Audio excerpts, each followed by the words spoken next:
করতাম আমি আওয়ামী লীগ, এখন করি বিএনপি। করতাম আমি আওয়ামী লীগ, এখন করি বিএনপি। আগামীতে হতে পারি যদি একজন এমপি। ঠিক কি না কোন? মন্ত্রী হইলে বিদেশে ঘুরিব, উড়োজাহাজে চড়ি, 5 স্টারের রেস্টুরেন্টে বলো কেমনে বাংলা গড়ি। মন্ত্রী হই, এটা নিয়ত আর কি। কিছু মুনাফিক আছে যারা ওই দল থাকে ওই দলের সভাপতি হয়, আবার পরের দল আসলে পরের দলের সেক্রেটারি হয়। এদের হালত হইল মুদাব্দাবিনা বাইনা যালিক, লা ইলাহা ইল্লা ওয়া ইলাহা ইল্লা, দুই নৌকায় পাড়া দেওয়া, অবশেষে পা ফাঁকা করে মারা যায়। ঠিক কি না বলেন? মন্ত্রী হইলে বিদেশে ঘুরিব, উড়োজাহাজে চড়ি, 5 স্টারের রেস্টুরেন্টে বলো কেমনে বাংলা গড়ি। বাংলাদেশের মূর্খ জনতা বুঝিতে চায় না কিছু, দল বদলাই যাহাদের লাগে তাহারাই লাগে পিছু। বাংলাদেশের মূর্খ জনতা বুঝিতে চায় না কিছু, দল বদলাই যাহাদের লাগে তাহারাই লাগে পিছু। পাবি যে তোরা স্বাধীনতার ফল, লুঙ্গিটা ছেড়ে লেংটি। মনে রাখবেন, স্বৈরাচারে বিদায় হলেও তাদের দোসররা এখনো আমাদের ভিতরেই লুকিয়ে আছে। ঠিক কিনা করে কন? আগের দল ছিল ভিন্ন, এখন তারা তাদের কার্যক্রম হাসিলের জন্য দলের পরিচয় ভিন্ন করে আবার আমাদের ভিতরে ঢুকে তারা তাদের কার্যক্রম চালিয়ে যাবে। সুযোগ দেওয়া যাবে। মনে রাখবেন, এদের হাতে যদি আবার ক্ষমতা দেন, লেংটি ছাড়া কিচ্ছু কপালে জুটবে না। আমি আবারও বলছি, আগেও বলেছি, ভাইরা আমার, এদেশের 53-54 বছর স্বাধীনতা, যদিও তারা বলতো এই 53-54 বছরে ক্ষমতার পালাবদল হয়েছে, শান্তি আসে নাই। এক সরকার গিয়েছে আর এক সরকার এসেছে, দুর্নীতিতে বারবার চ্যাম্পিয়ন হয়েছে। সুতরাং মনে রাখবেন, ইসলাম ছাড়া, কোরআন ছাড়া, খেলাফত ছাড়া, শরীয়ত ছাড়া, হুকুমত ছাড়া বাংলার জমিনে কোনোদিন শান্তি আশা করা যায় না। এজন্য ভাইরা আমার, যতদিন থাকবো ইসলামের পক্ষে, দ্বীনের পক্ষে রাজি আছি ইনশাআল্লাহ। কারা কারা রাজি আছি দু হাত তুলে দেখা দেন। নারায়ে তাকবীর। আল্লাহ কবুল করুক, বলেন আমিন। এজন্য হার হালতে, প্রত্যেকটা ক্ষেত্রে আমরা আমাদের হৃদয়ের ভিতরে শুধুমাত্র আমাদের মালিক আল্লাহ পাক রব্বুল আলামিনের ভয় ঢুকাবো ইনশাআল্লাহ। এই সবক আল্লাহ পাক আমাদেরকে দিয়েছেন। এই কারণে আল্লাহ পাক কোরআনে জায়গায় জায়গায় জায়গায় জায়গায় একই কথা বারবার পুনরাবৃত্তি করেছেন। কেন? একই কথা বারবার যখন বলা হয় তখন বান্দা বুঝে যে এটা গুরুত্বপূর্ণ। আল্লাহ পাক গুরুত্ব বুঝাতে যে এক এক কথা বারবার বান্দাকে স্পষ্ট করেছেন। যেমন আল্লাহ পাক বলেন, ইয়া আইয়ুহাল্লাযীনা আমানুত্তাকুল্লাহ, যারা ঈমানদার, আল্লাহ পাক এদেরকে বলছেন তোমরা তাকওয়া অর্জন করো। তাকওয়া সোজা ভাষায় এটা আল্লাহ পাকের ভয়, পরহেজগারি, তাকে বলা হয় তাকওয়া। তাকওয়া বলা হয় আল্লাহ পাকের যত হুকুম আছে সেটার উপরে চলা, যেগুলো নিষেধ আছে ওগুলো থেকে বেঁচে থাকা, এটা তাকওয়া। হযরত ওমর ফারুক রাদিয়াল্লাহু তাআলা আনহু বলেন, তাকওয়া এটা এমন একটা জিনিস, কাঁটাযুক্ত পথে তোমরা যখন কেউ হাঁটবে, ওই কাঁটাযুক্ত পথে যখন হাঁটবা কিভাবে হাঁটো? পাকে কাঁটা থেকে বাঁচায় বাঁচায় হাঁটো। হযরত ওমর বলেন, এটার নামই তাকওয়া। সারা জিন্দেগিতে এই পর্যন্ত, হায়াত থেকে মওত পর্যন্ত, জীবনে যতদিন চলবো, সামনে মাঝখান দিয়া গুনাহের কাঁটা থাকবে, শিরিকের কাঁটা থাকবে, জিনার কাঁটা থাকবে। হযরত ওমর বলেন, কোন বান্দা যদি তার জিন্দেগিকে এই গুনাহের কাঁটা থেকে বেছে বেছে চালাতে পারে, ওটাকেই বলা হয় মুত্তাকি। জোরে বলেন সুবহানাল্লাহ। এজন্য আল্লাহ পাক রব্বুল আলামিন মুত্তাকি হবার সবক প্রত্যেকটা ঈমানদারকে দিয়েছেন। কোরআনে আল্লাহ পাক বলেন, ওয়া মান ইয়াত্তাকিল্লাহা ইয়াজআল লাহু মাখরাজা, ওয়া মান ইয়াত্তাকিল্লাহা ইয়াজআল লাহু মাখরাজা। আমার আল্লাহ পাক বলেন, কোন বান্দা যখন আল্লাহকে ভয় করে, তাকওয়া অর্জন করে, আমার আল্লাহ পাক রব্বুল আলামিন তাকওয়া অর্জন করার কারণে ওই বান্দার সামনে যত বন্ধ দুয়ার, সব বন্ধ দুয়ারগুলোকে আল্লাহ পাক রব্বুল আলামিন সুন্দর করে খুলে দিয়ে দেন। ইমানদারেরা, ভাইরা আমার, খুব বুঝবেন, এখানে আমরা যারা বসবাস করতেছি, আমরা যারা আছি, প্রত্যেকটা মানুষের সামনে বিপদ, প্রত্যেকটা মানুষ পেরেশানির মধ্যে থাকে, প্রত্যেকটা মানুষ বিপদগ্রস্ত, প্রত্যেকটা মানুষের দুঃখ আছে, কষ্ট আছে। আমার আল্লাহ পাক রব্বুল আলামিন বলেন, কোন ঈমানদার বান্দা যদি বিপদের মধ্যে আল্লাহকে বন্ধু বানায়, কোন ঈমানদার বান্দা যদি অন্তরের মধ্যে আল্লাহর ভয় রাখে, তাকওয়া অর্জন করে, এই মুত্তাকীদেরকে আমি আল্লাহ সকল প্রকার বিপদ আপদ বালা মুসিবত থেকে হেফাজত করে বান্দাকে সফলতার দ্বার প্রান্তে নিয়ে যাব। এই জন্য আমার আল্লাহ পাক রব্বুল আলামিন মুমিনদেরকে সুন্দর করে ঘোষণা করে দেন, ইয়া আইয়ুহাল্লাযীনা আমানুত্তাকুল্লাহ। আল্লাহ পাক কাফেরদেরকে তাকওয়া অর্জন করার কথা বলেন নাই, ইহুদি নাসারাদেরকেও তাকওয়ার কথা অর্জন করার কথা বলেন নাই। আল্লাহ পাক আগে ডাক দিয়েছেন, ইয়া আইয়ুহাল্লাযীনা আমানু। আল্লাহ পাক আপনার মতো আমার মতো নালায়েক না খানদানা চিজ বান্দাদেরকে এমন একটা মহব্বতের শব্দ দিয়ে ডেকেছেন, ওই শব্দটা কি বলে? মুমিন শব্দ। আল্লাহ পাক চাইলে এখানে অন্যান্য ইহুদি নাসারা খ্রিস্টান যারা আছে, যারা অন্য পয়গম্বরের উম্মত, তাদেরকে যেভাবে ডেকেছেন সেভাবে আমাকে ডাকতে পারতেন।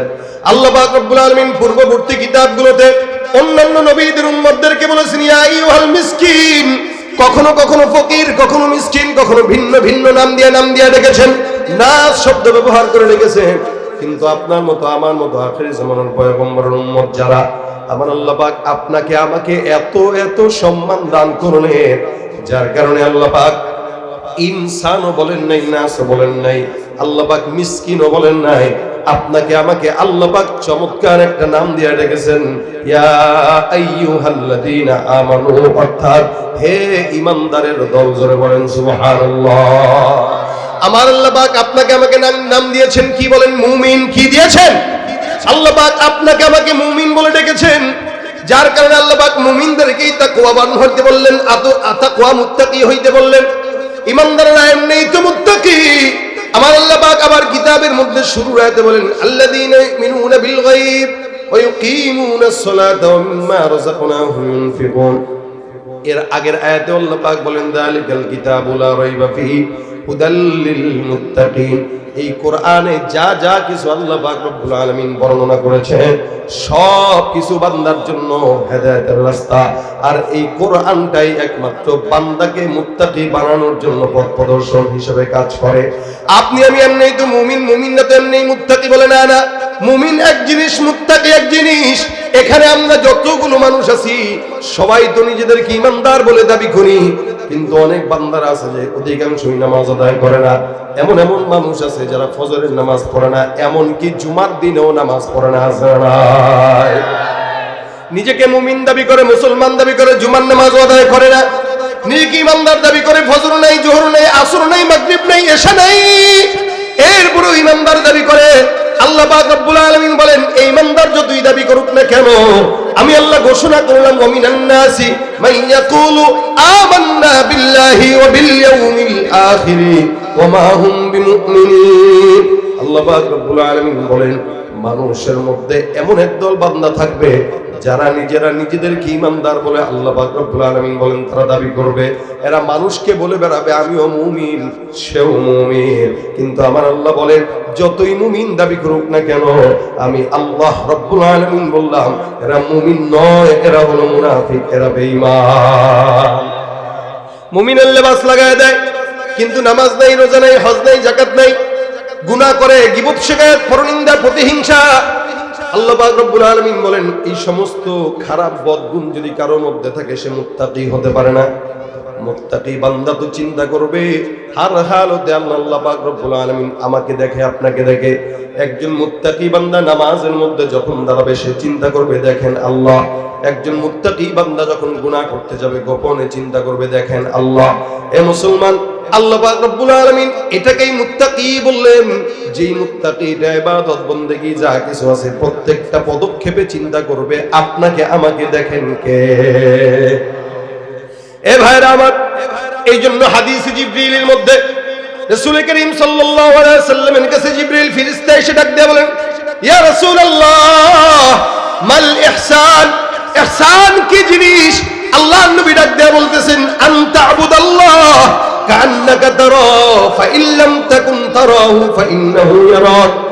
ইহসান এমন একটা জিনিস, তাকওয়া এমন একটা জিনিস, কোন বান্দা যখন ইবাদত বন্দেগী করবে, আল্লাহ পাক রব্বুল আলামিনের কাছে সিজদায় পড়ে যাবে, দান সদকা করবে, এমন বান্দাটা, যে ব্যক্তিটা প্রত্যেকটা ইবাদতের মধ্যে চিন্তা করবে কি আনতা আবুদাল্লাহ কাআন্নাকা তারা। আল্লাহ রাসূল বলেন, তাকওয়া এমন একটা জিনিস যে তুমি ইবাদতের মধ্যে আল্লাহ পাক রব্বুল আলামিনকে দেখতেছো। আর যদি হালতটা এমন না হয়, ফাইল্লাম তাকুন তারাহু ফাইন্নাহু ইয়ারাক, হালতটা যদি এমন না হয় তুমি তোমার আল্লাহকে দেখো। আমার আল্লাহর হাবিব সাল্লাল্লাহু আলাইহি ওয়াসাল্লাম বলেন, ইবাদতের মধ্যে এমন খেয়াল রাখো তুমি তোমার আল্লাহকে না দেখলেও প্রত্যেকটা ইবাদতের মধ্যে তোমার মাওলায়ে তোমারে দেখতেছেন। সুবহানাল্লাহ। দেখেন কে? আল্লাহ। নামাজের মধ্যে আল্লাহ পাক রব্বুল আলামিন দেখেন, এটাই হলো মুত্তাকির কারবার। রাসূল সাল্লাল্লাহু আলাইহি ওয়াসাল্লাম একবার নামাজের মধ্যে দাঁড়াইলেন মসজিদ নববীর মধ্যে, সাহাবা জয়েন পিছনে, রাসূল করিম সাল্লাল্লাহু আলাইহি ওয়াসাল্লাম নামাজ আদায় করতেছেন, সাহাবা জয়েন পিছনে দাঁড়ানো। রাসূল নামাজের মধ্যে কি যেন ধরতে যাবেন, কি যেন খাইতে যাবেন, এরকম একটা হাল। কিন্তু আল্লাহ রাসূল সাল্লাল্লাহু আলাইহি ওয়াসাল্লাম নামাজের মধ্যে আবার হাত বাড়ায় না। কিন্তু কখনো কখনো দেখা যায় সাহাবা আজমাইন পিছন থেকে তাকায় তাকায় দেখে রাসূল করিম সাল্লাল্লাহু আলাইহি ওয়াসাল্লাম মুখটা নাড়াইতেছেন। নামাজ হয়ে গেল, সাহাবা আজমাইন প্রশ্ন করলেন, ইয়া রাসূলুল্লাহ, নামাজের মধ্যে আপনাকে দেখলাম কেন যেন আপনার দাড়ি মুবারক নড়ে, আপনি কেমন যেন মুখটা সামনের দিকে আগায় নিতেছেন। আল্লাহ রাসূল সাল্লাল্লাহু আলাইহি ওয়াসাল্লাম বলেন, কিভাবে বুঝলা? সাহাবা আজমাইন ডাক দিয়া বলেন, বিতাহরিকিল হিয়া, আপনার দাড়ি মুবারক নড়াচড়া করতো, আমরা যার কারণে বুঝতে পারছি আপনি কিছু একটা ধরতে যাবেন অথবা খেতে যাবেন। আমার পয়গম্বর ডাক দিয়া বলে, সাহাবা আজমাইনের দল, তোমরা যা দেখেছো সত্য দেখেছো, ভালোই দেখেছো। সাহাবা আজমাইন পয়গম্বর নামাজ আদায় করতো পিছন থেকে আর চোখে তাকায় তাকায় দেখতেন। হ্যাঁ, এটাও সাহাবা আজমাইনদের জন্য ইবাদত ছিল, কারণ আমার পয়গম্বর নামাজের মধ্যে কেমনে তাকবীর উঠায়, কেমনে রুকুর মধ্যে যায়, কেমনে সিজদা যায়, এটা যদি সাহাবা আজমাইন না দেখতো আপনাকে আমাকে বর্ণনাও করতে পারতো না। সাহাবা আজমাইন প্রত্যেকটা পদক্ষেপ পয়গম্বরকে ফলো করতেন। আল্লাহ রাসূল সাল্লাল্লাহু আলাইহি ওয়াসাল্লাম বর্ণনা করেন, সাহাবারা আমি যখন নামাজের মধ্যে আমার গালটা সামনের দিকে নিয়ে একবার, পিছর দিকে নিয়ে একবার, আল্লাহর কসম নামাজের মধ্যে এমন ধ্যানের মধ্যে আমি নামাজ আদায় করতেছিলাম, আমি তাকায় তাকায় দেখলাম আল্লাহ পাক জান্নাত থেকে আঙ্গুর ফলের থোকাগুলো আমি পয়গম্বরের চোখের সামনে তুলে ধরেছে। রাসূল নামাজের মধ্যে দেখতেছেন জান্নাতের নিয়ামত। নামাজের হালতটা কতটা মুত্তাকি আর তাকওয়াওয়ালা হইলে পরে জান্নাতের নিয়ামত আল্লাহর হাবিব চোখে দেখতেছেন।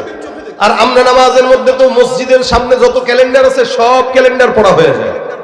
সামনে এই ক্যালেন্ডার, ওদিকে ওই ক্যালেন্ডার, একবার নামাজের মধ্যে দাঁড়ায় একবার সামনে তাকায় দেখে লালবাতি জ্বলাকালীন সুন্নতের নিয়ত করা নিষেধ, একবার ওদিকে চোখ, আরেকবার ক্যালেন্ডারে চোখ, আরেকবার সামনের ওই জায়গায় মোবাইল বন্ধ রাখুন, যে দেখছে লেখা, এখন মোবাইলটা কি খোলা না চালু দেখি, বন্ধ, তখন মোবাইল পকেটে হাত দেয়। মানে নামাজের ভিতরেও আমাদের খেয়াল থাকে পড়ার দিকে। এই কারণে মসজিদে আদবের বরখেলাফ হইল এটা, যে সামনে কোনো কিছু না দেওয়া, কারণ নামাজি বান্দার যেন চক্ষুটা ওদিকে না যায়, এটা বান্দার খুশু নষ্ট করে। খুশু নষ্ট যখন হয় ওই নামাজ কতটুকু কবুল হয় এটা আল্লাহ মাবুদ জানে আর সে জানে। এই জন্য আল্লাহ রাসূল সাল্লাল্লাহু আলাইহি ওয়াসাল্লাম বলেন, মুত্তাকি হও, এমন ভাবে ইবাদত করো যেন তোমার মাওলায় দেখে অথবা তুমি তোমার মাওলারে দেখো। সাহাবা একরামকে পয়গম্বর শিখায় দিলেন এইভাবে নামাজ। এই জন্য আল্লাহ রাসূল সাল্লাল্লাহু আলাইহি ওয়াসাল্লাম বান্দাকে বলেন, বান্দা হার হালতে ইবাদত করবা, নামাজ শুধু নয়, দান করবা, সদকা করবা, যাকাত দিবা, এলাকার মধ্যে কোনো মানুষের সঙ্গে বন্ধুত্ব করবা। ওই বন্ধুত্ব করতে যেও তাকওয়া অর্জন করা দরকার আছে, কারণ আপনি যাকে বন্ধু বানাইতেছেন দেখেন সে মুসলমান নামে আবার ইহুদি নাসারাদের গোলাম কিনা, মুসলমান নামে আবার কোন গুনাহের কার্যক্রমে আছে কিনা। আপনি যাকে বন্ধু বানাবেন আল্লাহ পাক রব্বুল আলামিন বলেন, ইয়া আইয়ুহাল্লাযীনা আমানুত্তাকুল্লাহা ওয়া কুনু মাস সাদিকিন। যত সত্যবাদী আছে, এক নাম্বার তোমরা ইমানদারেরা তাকওয়া অর্জন করো, আর এই তাকওয়াটা অর্জন করতে গেলে মুত্তাকি যারা আছে এদেরকে বন্ধু বানাও। আমরা আমাদের সমাজে বন্ধু বানাচ্ছি কাদেরকে? যে সিগারেট খায়, যে গাঁজা খায়, ইয়াবা খায়, ফেন্সিল খায়, হ্যানত্যান খায়, আড্ডুম বাড্ডুম করে, এই সমস্ত লোকদেরকে বন্ধু বানাই, যার কারণে ও যেমন আমিও তেমন। অথচ বন্ধু যদি কোনো নামাজি হয়, জিকিরওয়ালা হয়, ইমানদার হয়, তাহলে ওই বান্দাটা বন্ধুর কারণেই জান্নাতে যাবে। বন্ধু এমন ভালো একটা জিনিস, আল আখিল্লাউ ইয়াওমাইদিন বা'দুহুম লিবা'দিন আদুউন ইল্লাল মুত্তাকুন।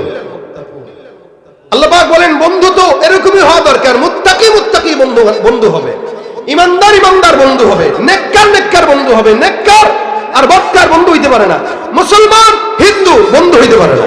মুসলমান ইহুদি বন্ধু হইতে পারে না, মুসলমান খ্রিস্টান বন্ধু হতে পারে না। আমরা তো এখন ব্রড মাইন্ডের নাম দিয়া বিধর্মীদেরকে বন্ধু বানাই দিচ্ছি, ইহুদিদেরকে বন্ধু বানাচ্ছি, হিন্দুদেরকে বন্ধু বানাচ্ছি। তাদের দলের বন্ধু যারা, তাদেরকে তারা বন্ধু বানাবে। আল্লাহ পাক বলেছেন লা তাত্তাখিযুল ইয়াহুদা ওয়ান নাসারা আউলিয়া বা'দুহুম আউলিয়াউ বা'দ। খবরদার, ইহুদি নাসারাকে বন্ধু বানানো যাবে না। কেন? আল্লাহ নিজেই পরিচয় বলে দিয়েছেন, ওরা ওদের বন্ধু, তারা তাদের বন্ধু, ওরা একে অপরের বন্ধু। কোনদিন কোন মুমিন তাদের সঙ্গে বন্ধুত্ব করতে পারে না, ভণ্ডর সঙ্গে বন্ধুত্ব করা যাবে না। কারণ এদের আখলাক ভিন্ন, ওদের মতভেদ ভিন্ন। মাজারে যায়, সিজদা দেয়, বন্ধু বানানো যাবে? ঈমান নষ্ট হওয়ার সম্ভাবনা আছে না নাই? সন্তান হইলে বাস বাবার কাছে চলে যায়, সন্তান হইলে মাজারে চলে যায়, টাকা নাই তো মাজারে চলে যায়, চাকরি নাই তো মাজারে চলে যায়, খাজার কাছে যায়, মাজারে যায়, সিজদা কইরা বাবার কাছে সন্তান চাইলে কিয়ামত পর্যন্ত সন্তান চাবেন, সন্তান দিবে না। পারবে দিতে? পারবে দিতে? এজন্য বন্ধু কাকে বানাচ্ছে এটা আপনার আমার চিন্তা করা দরকার। কুনু মা'আস সাদিকিন, এমন বান্দাকে বন্ধু বানাবো যারা সিদ্দিকিন, এমন মানুষকে বন্ধু বানাবো যারা জাকিরিন, এমন মানুষকে বন্ধু বানাবো যারা জিকির করে, তেলাওয়াত করে, আলেম, এদেরকে বন্ধু বানান। অন্তত উলামা ইকরামদের সঙ্গে বন্ধুত্বের সম্পর্কের কারণে বলতে পারবেন উহিব্বুস সালিহিন ওয়া লাস্তু মিনহুম লাআল্লাল্লাহ ইয়ারযুকুনি সালাহা। আয় আল্লাহ, আমি সালিহিনদেরকে ভালোবাসতাম, আমি নেককারদেরকে ভালোবাসতাম, জিকিরওয়ালাদেরকে ভালোবাসতাম। হয়তো তুমি এই উসিলায় আমাকে রিজিক দিবা, হয়তো তুমি এই উসিলায় আমাকে মাফ করবা, হয়তো তুমি এই উসিলায় আমাকে তাদের সাথে জান্নাত দান করবে। এজন্য নেককারদের সঙ্গে বন্ধুত্ব করা, আল্লাহওয়ালা বুজুর্গদের সঙ্গে বন্ধুত্ব করা, পরহেজগারীদের সঙ্গে বন্ধুত্ব করা। এমন মানুষের সঙ্গে বন্ধুত্ব করছে যে লোকটা চায়ের দোকানে বসলে সারাদিন গীবত ছাড়া আর কিছু করে না। একটা মজলিসে বসলো, গীবত, পরনিন্দা, প্রতিহিংসা, যা বাস ও যা করে ওর বন্ধু তা শিখে। অথচ অন্যের চিন্তা নিয়ে আমরা কত বিভোর, কিন্তু নিজের চিন্তা, আমার শরীরে কত গুনার দাগ, এই নিয়ে আমার কোনো চিন্তাও নাই। আমার যে এত গুনাহ, আমার যে এত অন্যায়, আমার যে এত পাপ, আল্লাহ পাক এটা ক্ষমা করবে কিনা এটারও তো আমার গ্যারান্টি নাই। কিন্তু আমি আরেকজন মুমিন ভাইকে, তার দোষ কোন জায়গায় আছে, কি আছে না আছে, আর এখন তো ফেসবুকের জামানা, যা কিছু আছে, কোন অন্যায় যদি কেউ কারোটা পায় তাহলে হয়েছে কাম, বাস কমেন্টে আসা এই কথা বলার কেউ নেই যে ভাই আল্লাহর হস্তে কেউ কারো গীবত করেন না, শিকায়াত করেন না, প্রতিহিংসা করেন না, এটা বলার কেউ নাই। কিন্তু কমেন্টে এসে একটা কথা বলে যে ভাই লিংক শেয়ার করেন। কি বলেন আপনারা? দেখেন না এগুলো? লিংক শেয়ার করেন মানে কেউ অন্যায় করছে, আমি সেটা লিংক খুঁজতেছি কেন? আরো 10 জনকে ফরওয়ার্ড করার জন্য, শেয়ার করার জন্য। একজন মানুষ অন্যায় করলো, গুনাহ করলো, গোপন গুনাহ, এটা আপনি জানার পরে ফরওয়ার্ড করতেছেন যেন আরো মানুষ শিখে। জানেন, এই সমাজের মিডিয়াগুলো যদি না থাকতো, আর আমাদের দেশে যেগুলো নাচে ডিগবাজি দেয়, নায়ক নায়িকারা খুদে, এই সমস্ত নায়ক নায়িকাদের যত কিছু আছে এগুলো যদি আমাদের দেশের সংবাদ মাধ্যম প্রচার না করতো, এই দেশে এত নোংরামি ছড়াইতো না। এরা প্রচার করে, ওরা কে দুধ খাওয়াইলো, কে হাঁসের গোস্ত রান্না করলো, কে কোন জায়গায় যায় পার্টি করলো, কে কেক কাটলো, ওগুলো প্রচার হয়। কিন্তু বাংলার বিশ্বের বুকে বাংলাদেশকে 1 নম্বরে উঁচু করে যে সমস্ত মুআজ আর তাকরিমরা কোরআনের প্রতি যে 1 নম্বর হয়, এদের কোনো প্রচারণা এই সমস্ত হলুদ মিডিয়ারা করে না। পরে হলো ওদেরটা, যারা ডিগবাজি দেয়, হেলিকপ্টারের সামনে দাঁড়ায়, যারা অন্যায় করে, নোংরামি ছড়ায়, এদের প্রচারণা এই দেশে আছে। এদেশে হিরো আলমের প্রচারণা আছে, তাকরিমের প্রচারণা নাই। এই জন্য এই সমস্ত অকাল কুষ্মাণ্ড যারা, যাদের না কোনো ফ্যামিলি ব্যাকগ্রাউন্ড আছে, যার দ্বীনের বুঝ আছে না, এদের দ্বারা কোনো মানুষের সমাজ সেবামূলক কাজ হয়, এদেরকে আপনারাও বয়কট করবেন, এদের কোনো জিনিস দেখবেনও না, প্রচারও করবেন না, কিচ্ছু করবেন না। যা কিছু করবেন ইসলাম যেদিকে, ওদিকের প্রচারণা হবে, ঠিক কিনা জোরে কর। তাহলে সমাজের মানুষ ভালোটা শিখবে। এই সমাজে খুন ধর্ষণ বাড়ছে কখন থেকে? যখন প্রচার হওয়া হয়ে বাড়ছে। প্রচার না হলে দেখতেও না, শিখতেও না, বাড়তেও না। যেহেতু প্রচার হয়েছে, দেখছে, শিখছে, তারপরে ঘটাইছে। আল্লাহ পাক হেফাজত করুক বলেন আমিন। এই কারণে বন্ধুটা মুত্তাকি হওয়া চাই। আল্লাহ পাক বন্ধুকে মুত্তাকি বানাইতে বলছেন। কুনু মাস সাদিকিন। নেক কাজের বন্ধু যদি বানান, বন্ধুর কারণে বন্ধু জান্নাতে যায়। নেক কাজ ছোট হোক, তাকওয়ার সাথে কেউ যদি করে তো ওই নেক কাজ বান্দাকে অতীতের সব গুনাহ মাফ করে, বিপদ থেকেও হেফাজত করে। সুবহানাল্লাহ।